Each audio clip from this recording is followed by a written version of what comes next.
పాకిస్తాన్ కు Trump serious warning. America విదేశాంగ కార్యదర్శి మార్కో రూబియో శుక్రవారం Pakistan army chief general Asim Munir తో మాట్లాడారు.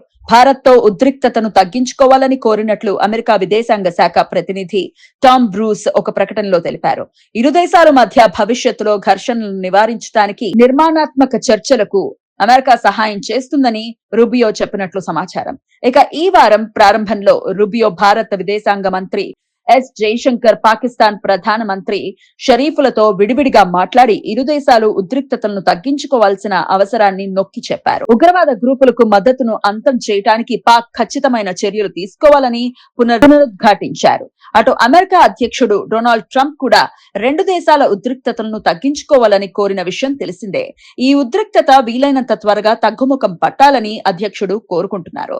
దశాబ్దాలుగా ఇరు దేశాలు ఒకదానితో ఒకటి విభేదిస్తున్నాయని ఆయనకు తెలుసు అని white house press secretary Karoline లెవిట్ అన్నారు. యుద్ధంలో తలదూర్చం, దాంతో మాకు సంబంధం లేదు. జేడీ వాన్స్ భారత్ పాకిస్తాన్ మధ్య ఉద్రిక్తతలు తీవ్రతరమవుతున్న నేపథ్యంలో అమెరికా ఉపాధ్యక్షుడు జేడీ వాన్స్ కీలక ప్రకటన చేశారు.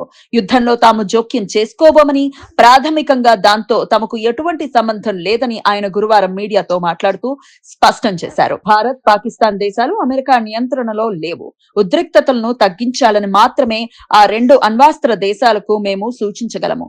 దౌత్య మార్గాల ద్వారా ఇరు దేశాలకు ఈ విషయాన్ని తెలియజేస్తున్నామని ఫాక్స్ న్యూస్ కు ఇచ్చిన ఇంటర్వ్యూలో ఆయన తెలిపారు. భారత్, పాకిస్తాన్ మధ్య పెరిగిన ఉద్రిక్తతలు ఏప్రిల్ 22న జరిగిన పహల్గాం ఉగ్రవాద దాడికి ప్రతీకారంగా పాకిస్తాన్ ఆక్రమిత కాశ్మీర్లలో 9 ప్రాంతాలను లక్ష్యంగా చేసుకుని భారత్ సైనిక దాడి చేసిన ఆపరేషన్ సింధూర్ తర్వాత రెండు దేశాల మధ్య ఉద్రిక్తతలు పెరిగాయి.